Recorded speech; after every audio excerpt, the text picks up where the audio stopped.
What if your next team workshop delivered the results you hoped for? What if everyone believed that the working session was a valuable use of their time and felt inspired to take action? My name is Miriam Hatmas, and it is my mission to help you to deliver workshops that work. Today with me on the show is Charles Burdett. He's a UX designer and the founder of Workshop Tactics, a card deck for workshop facilitators. I got him in the show after I saw his post on Instagram about this wonderful tool he developed, and I'm now looking forward to talking to Charles about workshop ideas in your back pocket. So stay tuned. Hello, Charles. Hello. Thank you very much for having me. Thank you for joining this experiment. Well, and thank you for wanting to hear about my experiment as well. Yeah, aren't you all full of experiments these days? Nice. You just came back from holidays. Yes, I've been in the Lake District enjoying no technology, more or less, walking through the countryside in the nice sunshine and generally not thinking about much at all. So it's nice to come back to start to use my brain again a little bit. Beautiful. I reached out to you after seeing the Workshop Tactics posts on Instagram, where you basically just post pictures of the card deck that shall help workshop facilitators come up with new ideas for exercises. And you have a background in UX design. So Yes. I'm curious, what's your story behind Workshop Tactics? How did you come up with this idea? So I suppose with any good ideas, none of it is really original. It's all kind of stolen and from different places. Well, my background is in design, and I never really thought facilitation or workshop facilitation would kind of cross paths with design.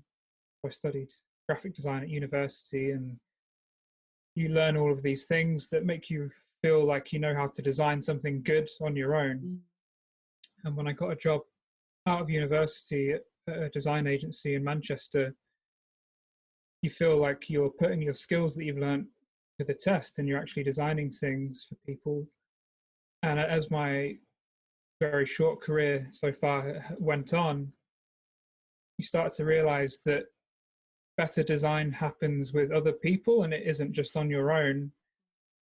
And it wasn't until my boss, who joined the agency Code Computer Love, my boss Tom Bradley joined, and he showed me the first design sprint, which is the designer's kind of workshop, where you get a room of people together, find the problem, you come up with ideas for the problem, prototype the solution, and test the solution in 5 days, if you aren't familiar with the design sprint. And that blew my mind, that you could just get in a room within 5 days, come up with something together. And that was quite an eye-opening experience for me to realize that the act of facilitating, my boss Tom, the way he facilitated this, well, I didn't really see it as a workshop then. It was just a few people in a room doing stuff. It wasn't a meeting or a workshop. We were just working, but it was in a structured, facilitated way. And that was when I realized that there's kind of more to just sitting down and designing like you know what you're doing, because as designers, you really don't know what you're doing until you undertake research and find the real problem and, you know, get feedback on what you're doing. And what was really fascinating for me was just how effortless it seemed for him to do that, and how he just seemed to know how to do it without, you know, it was like a well-rehearsed play, this kind of design sprint workshop, and he'd obviously done it a lot before. But as time went on, there were other little workshops that he would run, and I just started thinking, well, how does he know how to do all these things? And as my career went on and I moved to the BBC and I saw similar things happening, I realized that none of this is like brand new. People are doing this all the time in different ways. Called workshop facilitation. That's when I realized that there's this whole kind of this area of work that is really important to getting people working well together. And that was when I started thinking, well, where do all these ideas come from? And that's when I started going down the rabbit hole of looking at things like IDOs, user experience cards. You've got the Lassian's playbook, and you've got even BBC had their own thing, which Tom actually helped develop, which was creative decision-making playbook, which had lots of little exercises to get people working together creatively. And all these things were all over the place, and I just wish that I had all that in my back pocket, quite literally. I wish I could draw upon all of these ideas and just like Tom did, just pull one out of his back pocket and just do it and have some actual tangible, useful outcome instead of going into meetings and wondering what you're going to get out of it. So that's kind of where the whole thing came from, was this desire to make it easier for myself, really, to know what I should be doing and when. And then when I went freelancing after the BBC, I started really kind of facilitating purposefully. Like, I knew that this was a valuable skill to learn and to develop. And I saw people having that same kind of awestruck feeling of experiencing a workshop for the first time that really got something done. And that same feeling I saw in them, I was like, well, I wish I could give that to you, and it wouldn't just be me showing you, but you could find that out for yourself. So I thought these people could really benefit from all of these techniques that I've been kind of curating over the past few years. And that's kind of the trigger that led me to developing this set of cards that have all of the sort of quite small workshops, but in one deck that I feel like if I have it, I feel confident in doing my job. I think why I've made it. And I'm now in a process of learning if other people find that useful. So it's still like this experiment. But yeah, that's kind of where I'm at, really. It came out of a need for having tools for myself, and then realizing that this is something. And before I come to the question of how you actually selected the exercises to put on the cards, I would be curious to hear what you learned from UX design, from the user experience that you would then use for the facilitating experience, because you talked about the experience of the participants in a workshop or in a meeting. Yeah, that's an interesting question. So the deck is obviously very biased towards the job I'm trying to do, but the exercises that I find useful aren't necessarily branded as UX design exercises. You've got things in there which have come from Toyota and the car manufacturing industry, very popular one, which is the 5 why analysis. I think anyone could find that useful in most situations, not only a designer. I think anyone trying to solve a problem is some form of designer. So I feel like the job title part of it is irrelevant. This deck helps. If you're in a job role where you're solving problems, this deck will help you in some fashion, because it has, I guess I tried to group them in a way that makes sense to me first and foremost, which is being able to understand a problem. So you have analysis type exercises like 5 whys root analysis, and things like assumption collecting. So getting a room of people to say what they think is true, and then deciding as a group what we think is the riskiest and most unknown assumption, which helps you focus on the riskiest things to give a group a focus. Then you got just general ideation workshops. So how do you get a room of people to come up with ideas? You've got decision-making ones. They all kind of, these are natural kind of groupings that I feel will just come out of. And I keep reiterating that this is just how I think it works for me, and I'm still in that stage of testing if this makes sense for other people. A UX designer creates experiences for the user. Mm-hmm. So when we think of the workshop participant as a user, what is it that we can learn as facilitators from the UX approach?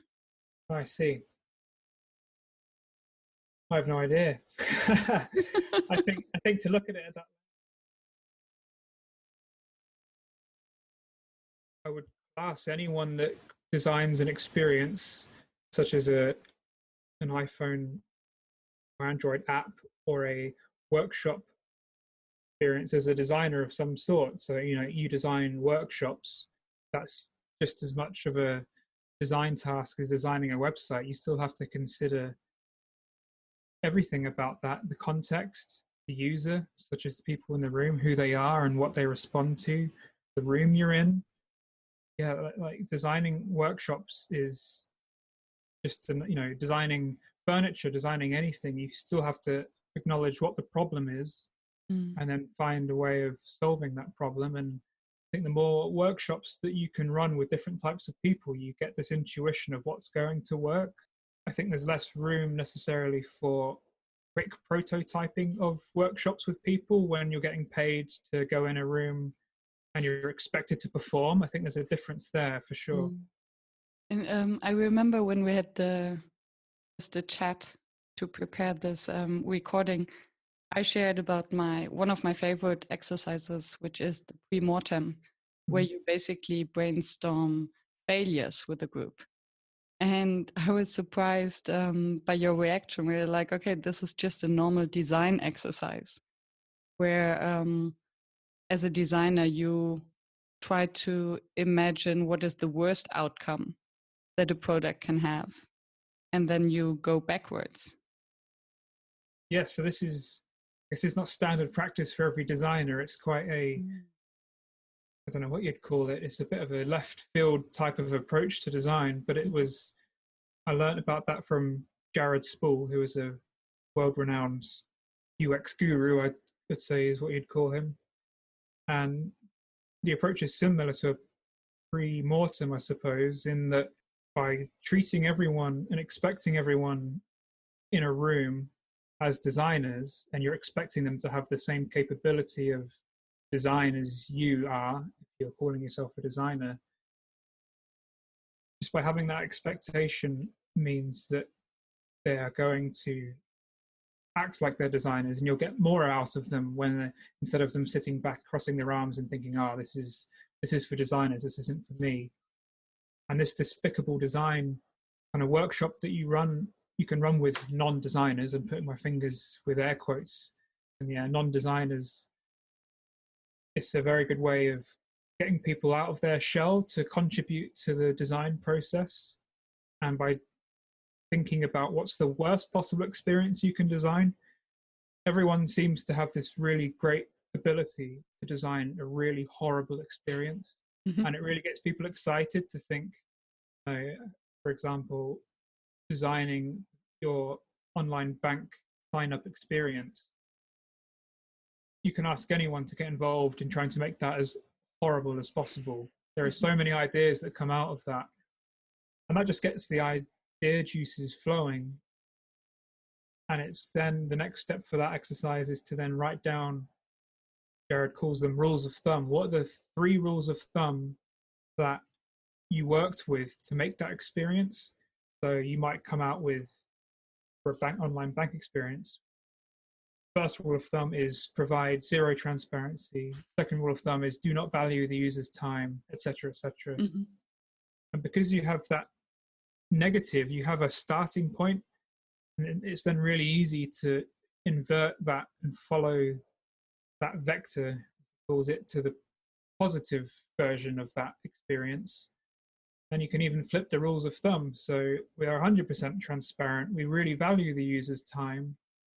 And this is what that experience looks like. We've reduced these steps down to just 3 instead of an infinite loop of hell trying to open up your bank account. And just by the act of starting at the negative, warms people up and gets them off their seat and thinking about how they can be contributing to the design. And that magic moment where you then flip it makes them realize that they are capable of having these same creative inputs, I suppose. And that's kind of quite a magic workshop, is when people don't realize they're designing, and that's why I think it works so well.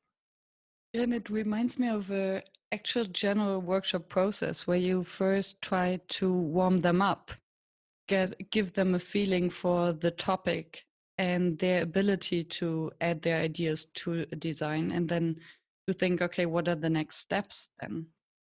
That's quite magic. What is, according to you, then the most important skill of a facilitator to make these workshops with external stakeholders and internal stakeholders work? I don't know if bravery is a skill or not, or if it's just something that you do. But I think I never don't get nervous. That's an awful sentence, but I'm always nervous before, mostly during a workshop. I think being able to overcome that nervousness and pretend like you know exactly what you're doing is magic. And I think that's a skill that you have to exercise a bit, which is to understand that you have this very strange social dynamic power over everyone in the room, and being brave enough to realize that you have that despite how nervous and imposter syndrome you're feeling. So I think being able to conquer that is really important. And the other skill I think is being able to anticipate the time that you need. One of the biggest reasons any of my workshops or any workshop I'm in seems to fail or feel like it's not going well is because we're rushed for time, or people leave halfway through and who are vital to the whole thing. So making sure people don't leave and making sure you have enough time without feeling like you're rushing is a really, and I don't know if that's a skill, but being able to manage, like if you feel like those 10 minutes for the next exercise is too long, having that instinct to be able to cut that bit short or make that bit longer, actually feel your way through a workshop's timings, I think is something that you can only develop through just doing it over and over again. Yeah, I can totally relate to that, because there's almost nothing worse than a facilitator starting to rush and putting this pressure on the participants and tell them, okay, now quick, you have to be creative and come up with solutions. Sorry, That's okay. Sometimes that works. Sometimes there are creative ideation workshops that the time restriction is imperative to squeezing out ideas. I think they're okay, but it's when you're rushing through things that shouldn't be rushed. Yes, exactly. Does it start to falter? I think when your workshop has to end prematurely and you say, "Oh, we'll pick this up again," it's like parking your car and having to like turn off the engine, get out of it, and then get back in and start it all up again. It's really, maybe even a slow train might be a better analogy, but you just lose that momentum. You know, you need to keep that momentum going right through. So to stop a workshop at a point that you know you shouldn't really stop one, to then pick it up again in 3 days' time, people forget, people don't come, people aren't as interested. Yeah, I think one of the techniques that you can employ to make sure that that doesn't happen is to always give yourself more time than you think you need. So if you think it's going to take an hour, plan for 2. I think ending early is always better than overrunning. One of the tactics I've seen from the OKR workshop, Radical Focus book, it's quite an intense goal setting workshop. Sets it over 2 3-hour sessions. So you have the first 3-hour session, second 3-hour session. And at the start of the first 3-hour session, there's the goal of this first session is to cancel the second one. And so everyone is then like, okay, let's keep focused, and like if we can nail this, we've got the rest of the afternoon off. And so there are cases, great motivator.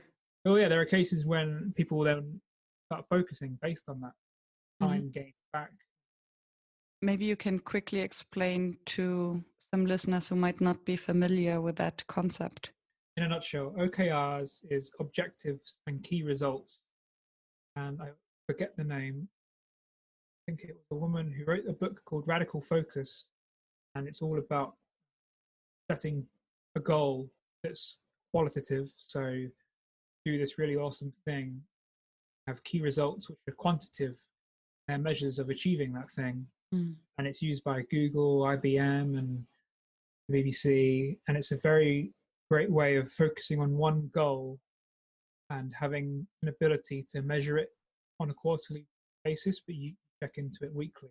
But to set that goal as a team is really important, and how you measure that with your quantitative key results is also really important.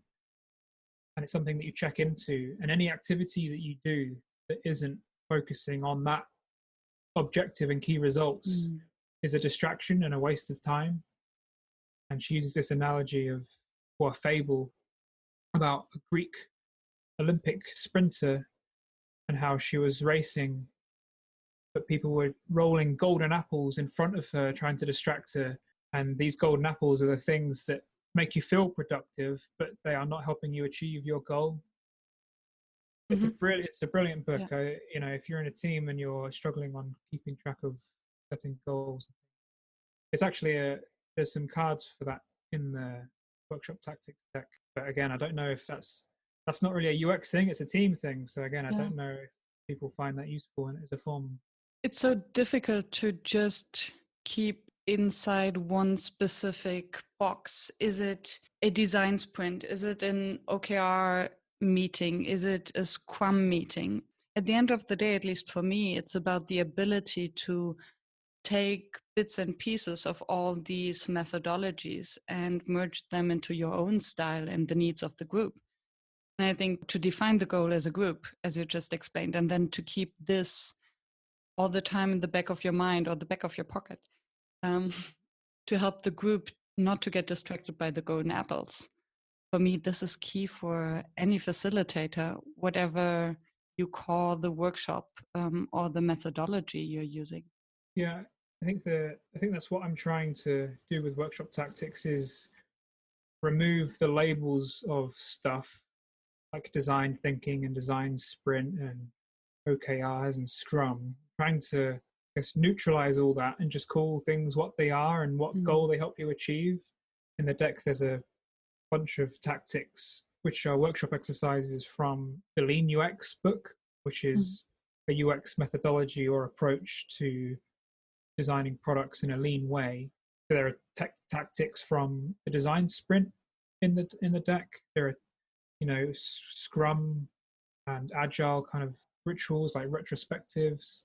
There are really old school discussion things like fishbowl. And these are all just all over the place. And I think putting them all together and removing that jargon and making it accessible is what I'm trying to do with it. And if you don't know what Scrum is, if you never heard of design thinking, you're not going to be looking for those things. And I think they're all really valuable. And by removing that barrier to entry, which is knowing about it, I hope that it'll be opening up to more people who might find it useful.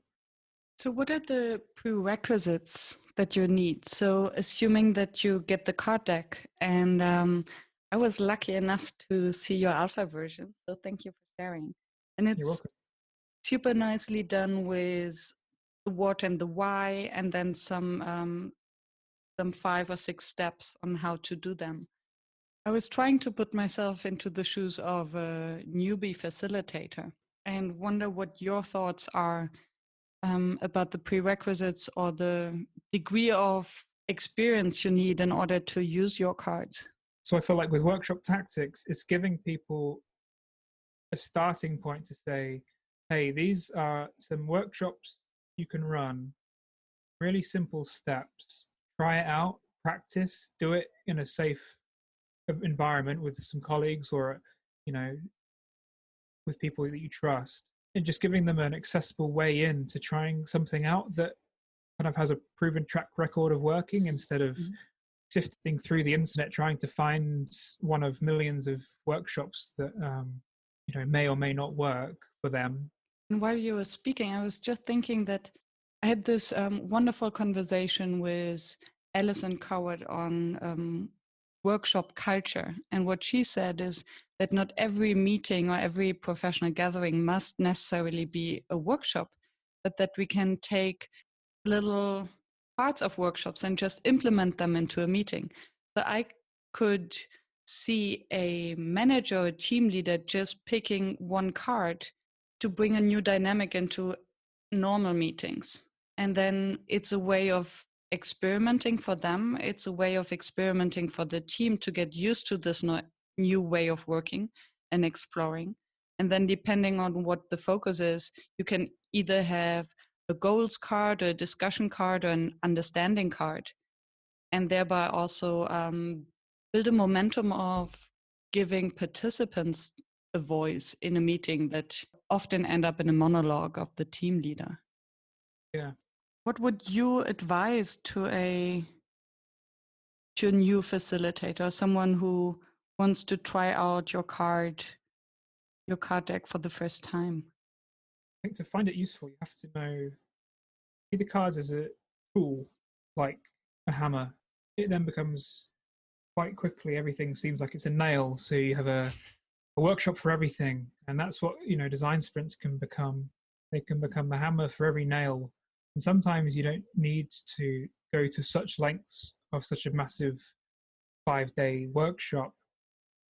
And I think what you mentioned about Alison Coward and employing these tactics in meetings, that's kind of like where I guess the name for me comes from, is how can you take those little bits that really work and start using them in meetings without giving it this really important pedestal type title of a workshop, which becomes this bigger thing. I think to turn them into tactics and make them smaller things you can use makes them easier to get into. And I think that's one of the kind of goals for these cards, is for those who don't know workshops exist but are fed up with unproductive meetings. One or two of these, even just like writing an agenda, could be one small thing that you do that makes your meeting a bit more productive. And then it's like a gateway drug into like other types of workshops that you can start to run. So my advice for anyone who does come across this deck for the first time and has never run a workshop before, I would find one. I've tried to write the context in which you'd use it on the front. Try and find one that you really think helps solve a problem. It's a tool. The deck is just a tool to help you and your team solve problems. If you're having meetings that aren't really ending with any kind of actions at the end, there's a card for that. Maybe just try and use one or two in a meeting. And I think the way to get acceptance of your peers, because that's potentially one of the barriers to using this thing, is people may not feel confident saying, hey, I'm going to run a workshop, and everyone rolls their eyes. Always, if you treat things as an experiment, people are more willing to try them, and they're also more willing to let them fail. And that's true for yourself as well. You run one of these cards and you just say to, hey, let's just try this out, how it goes. Then giving yourself permission to fail means A, you're more likely to try it, and B, you do fail, you'll learn and get better and potentially do it better again the next time. All about mindset and expectation management. Where do you think that this eye rolling comes from? That when you say, hey, let's have a workshop, and people say, oh. I don't know. I think that there are two types of workshops. There's workshops that one person is trying to teach a load of people something. And there's a workshop which is one person trying to get a load of people to get an outcome together as a team. And this is my own presumptions about the world, but you have this idea in your head that a workshop is this kind of bit artificial, bit stuffy social environment where it's like being back at school and you have to do what a teacher says, and it's all like you have to stand up and clap your hands type thing. I think that's potentially what comes to mind in some people when you say workshop who have never experienced one before.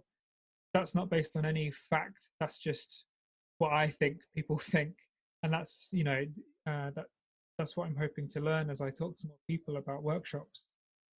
Because workshop tactics might be the worst name. In fact, one of my close friends, Dave Cunningham, hates the name. He thinks it's awful. Where I think it's, it does what it says on the tin type of workshop tactic. But it might be a terrible name if I'm true about my assumption that people roll their eyes at the idea of a workshop. So we'll have to see about that. Well, I experienced the same thing, and that's why I called my podcast Workshops Work. just to start this marketing campaign for workshops and to make people stop rolling their eyes, but becoming or having these excited, shiny eyes when they hear the word workshops. What led you to choose the word tactics? Because I realized that very often when I would use the word exercise, you would say tactic. I guess there's a branding element to it, trying to differentiate an exercise from a tactic. I think exercise sounds hard. I exercise, but I hate exercising. So doing an exercise, and it just conjures up an image or a mental idea of something difficult. I think a tactic sounds to me like something, even the way the word sounds like a quick thing that you can do. It's not like a long-term strategy, but it's a quick, easy thing. And it is something inclusive. When I hear the word tactic, I think immediately, so I envision this soccer coach going through the tactics with his team, that everyone is part of it, everyone has a role, and then they're doing this together in order to perform and to reach the goal. Yeah, I suppose that is embedded in the word in a certain way. I suppose even in warfare, like war tactics, thousands of years old, and they include thousands of people all working together. I hadn't thought of that at all. That's a nice point to make about the word. But I think the other side of it is you can be tactical or strategic, and if you're only ever tactical, you're never thinking about the long term. So whilst I appreciate that, I've also built the deck in a way that I hope by having this before and after tactics you can run, if you're trying to achieve a certain goal, if you put number 1, 5, 7, and 8 tactics together, you've got yourself a bit of a strategy for achieving a bigger thing. So whilst they can be used individually, there is this other idea under the surface that altogether they can start to form a workshop strategy. So got 2 months with a team, what's your strategy for getting your outcome? You have all these tactics at your disposal, because tactic you can only ever do in the moment. Strategy is that thing that happens over time. I think calling it workshop strategy is just a bit too laborious. Yeah, and it sounds double heavy then. Yeah. I can totally see that. And while you're here, let me introduce my favorite workshop planning tool, Session Lab. Session Lab is an intuitive online drag-and-drop agenda builder that becomes the perfect complement to workshop tactics. Choose your tactic and combine them to fit your agenda without messing with Excel spreadsheets or getting lost in word tabs. Did your client change the timing? Adjust it with only one click. Did you decide to switch to blocks? Just drag and drop them to their new slots and you're ready to go. Session Lab is designed for facilitators and has saved me many hours and headaches already. Stop messing with spreadsheets and focus on designing engaging workshops. Try the free version on sessionlab.com. I don't plan any more meeting or workshop without. What would you consider as prerequisite before starting the tactical part? The prerequisites, I suppose I've taken for granted what I already know how to do. So all the cards are the bits that I forget to do or need reminding of. So they're prompts, I suppose. Someone that is semi-experienced, and by no means a professional facilitator, part of my job. So the cards are these ideas that I can fall back on. I suppose I already know how to fill in the gaps. So just knowing to stand up always during a workshop from the very beginning asserts the fact that you're the one running the workshop. That's not something anyone really necessarily teaches you, or there isn't a card for that. And then how you openly address everyone and start getting them to pay attention to you. I guess what I'm trying to explain here is there's the glue between the actual steps of the exercise that you will only really ever learn from just trying to run a workshop. You will fail and learn that you had to be a bit more dominant in a certain area or whatever. And I guess that comes on to the subject of like a workshop style. Like everyone has a different workshop style. There isn't a right or wrong way facilitate a workshop, and I don't believe the cards are something that necessarily teach that. The hardest is how you keep people going. Mm. I've got the steps on how you achieve an outcome and what you have to get people to do. No easy way of explaining how to do that, if you know what I mean. Yeah, and that's where personality and your own style and experience also comes in, right? I bet that even if we would use the same cards and follow the same steps, the way how we would explain it and the way how we help the team or the group work on these tactics would be totally different, just because we bring our own way of explaining and way of doing and maybe even way of carrying out and creativity in there. Yeah, definitely. And I think it's through your own style do you then learn how to become more effective. I never really did much preparation. I always performed better when I was under stress of performing, if that makes sense. And whereas other people might find preparing with lots of slides on a PowerPoint really helps them kind of keep focus and something to fall back on. And I never really liked doing that.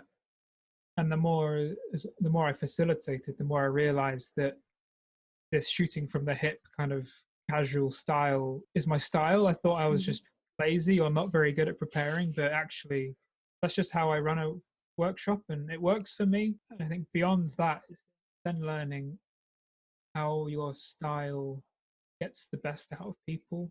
Mm-hmm. So what are you saying to encourage people to open up and speak more openly? How's your body language or the words you're saying making people feel more comfortable? What's your humor like? Because your dry or sarcastic humor at the start really sets the tone for the rest of you. Yeah. Much like improv, these are only things that you really find out about yourself by just doing it and putting yourself in that vulnerable position of a very scary position of facilitating a workshop.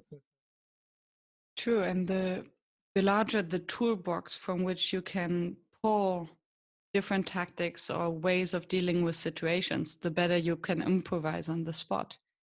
And actually, while you were explaining how you perform better when you're just improvising or spontaneous, made me think of cheat sheets that we used to write for at school or university.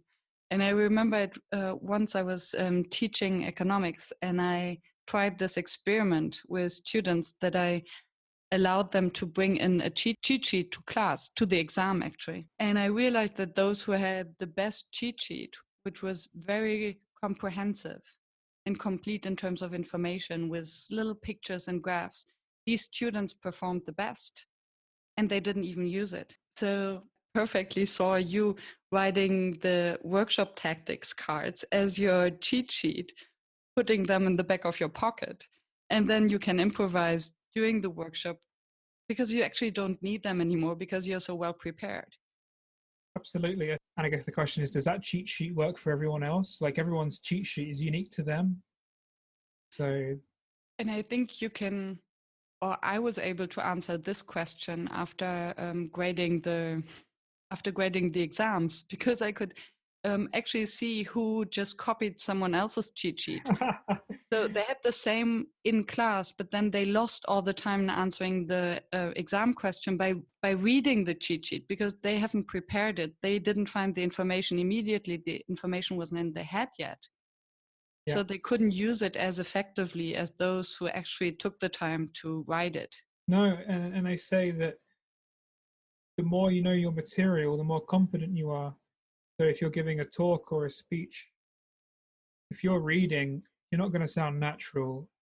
And, well, that's kind of the main thing, isn't it? You're not going to sound natural and it's going to sound a bit inauthentic. But if you know your material really well, it just comes across much better and you have more confidence because you know what to say. You're not relying on this third-party thing. Yeah, maybe the time will only tell if these workshop cards, they could be only useful for people like myself who have had a few years of experience facilitating workshops.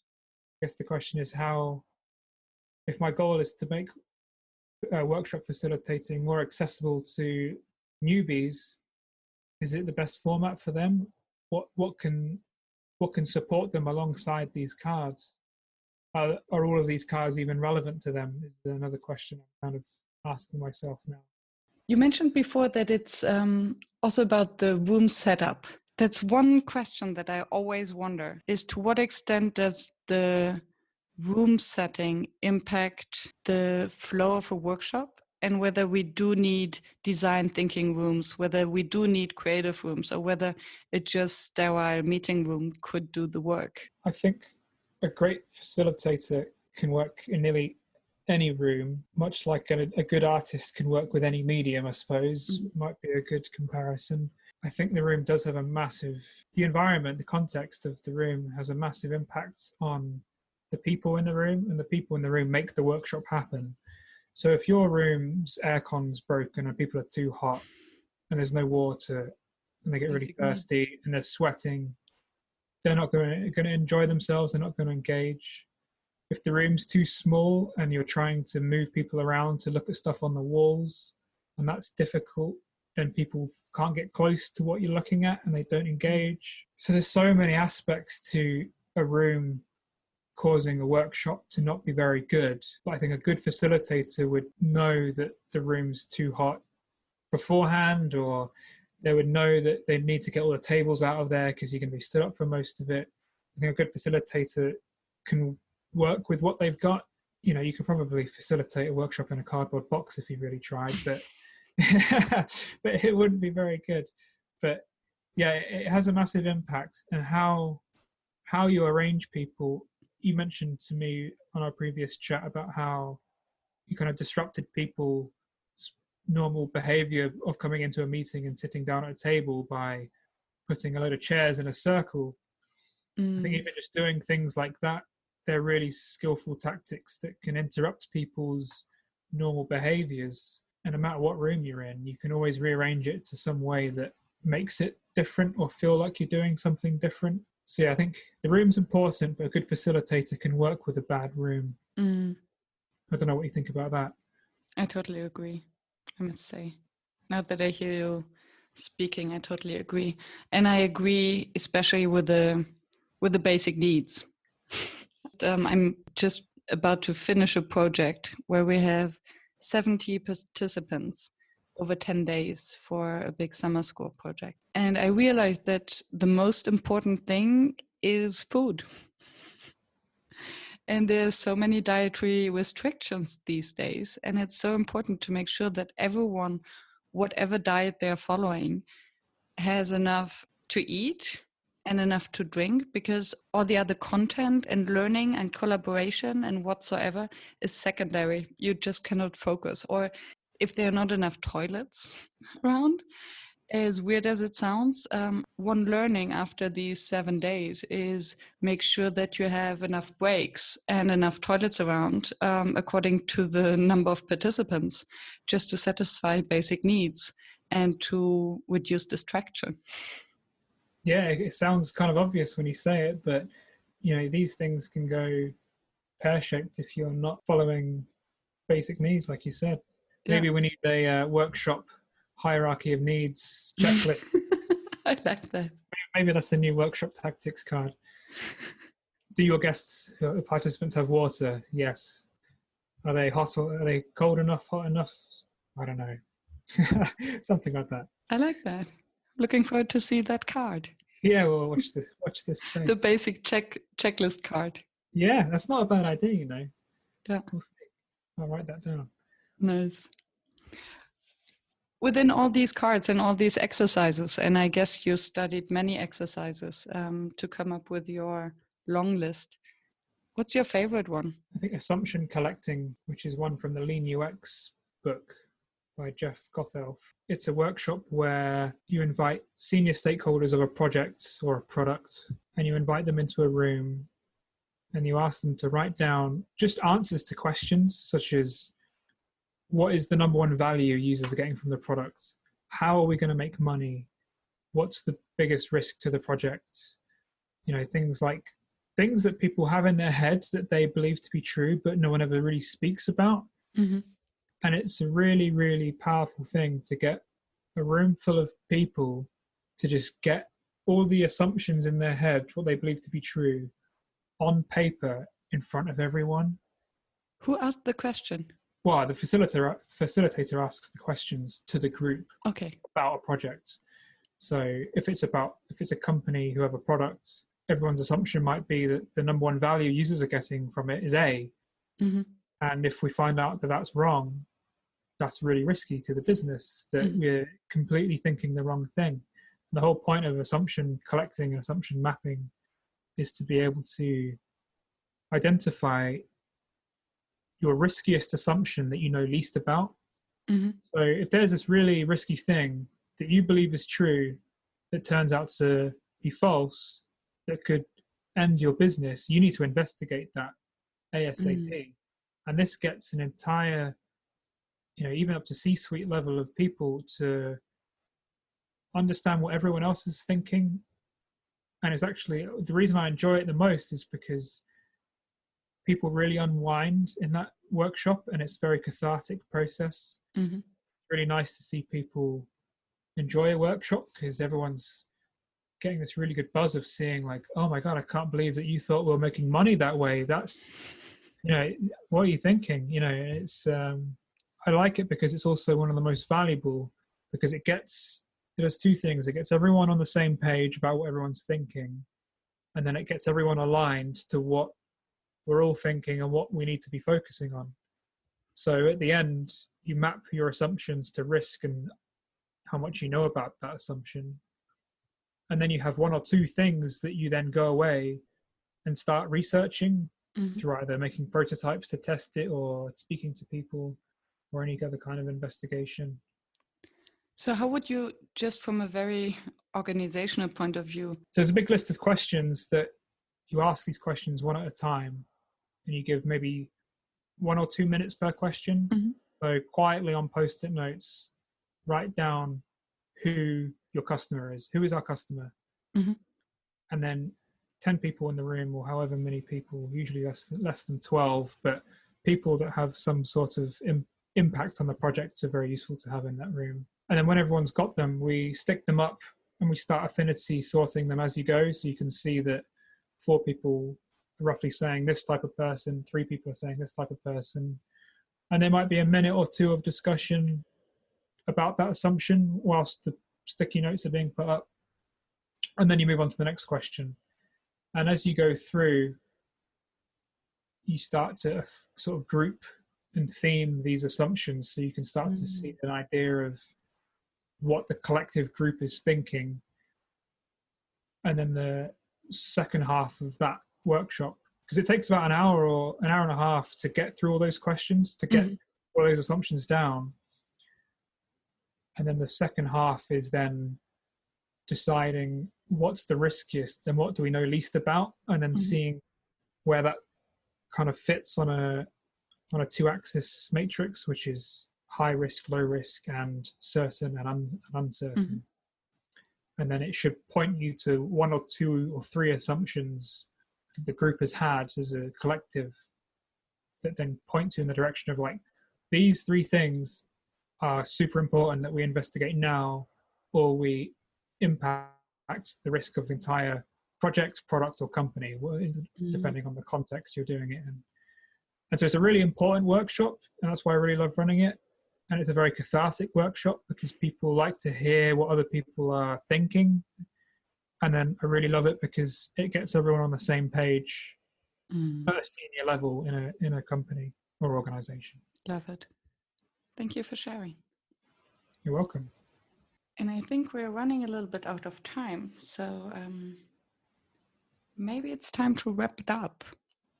I usually finish my interviews with the one question that if one of our listeners fell asleep after minute 1, just woke up like, oh my goodness, I don't have time to listen to all of that again. What do you want them to remember? That everyone gets scared facilitating workshops. And if you've never done it before, try it and treat it as an experiment and be willing to fail and just keep practicing. Facilitating is not this thing that you suddenly wake up overnight being able to do. It's something that you have to make yourself vulnerable to try it out. And I'm hoping that Workshop Tactics is a bit of a gateway into giving you something easy to try out in a meeting and not dipping your toes too deep into the water. Beautiful. So if someone wants to find you, reach out, test the card deck, buy the card deck, where can they find you? So the website is workshoptactics.com. We have a Twitter, which is @workshoptactics. We have an Instagram, which is @workshoptactics.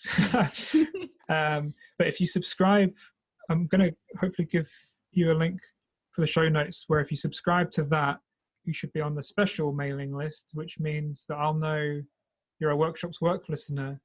So I'll prioritize access to the beta and any coupon discounts that I'll do in order to encourage people to buy it.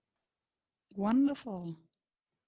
But yeah, any questions or anything from anyone about the deck, I'd be really open to talking to people who are interested, because like I said, it's an alpha I'm learning. This is a massive assumption I'm testing. It's not this big product to launch. It's a little dip into the ocean of what if with a product. So yeah, I'm excited to see what becomes of it, if it becomes of anything. Yes, and I'm excited to see that along the process as well, and happy to share my experience when I'm testing the cards. Yes, I would love to hear. Thank you, Charles, for taking the time on a Sunday after your holidays. That's all right. Thank you very much for having me. It's been a pleasure to be speaking to you, Miriam. Absolutely. Keep in touch and enjoy time with our new puppies. Oh, yes. Thank you very much. Cheers. Bye-bye.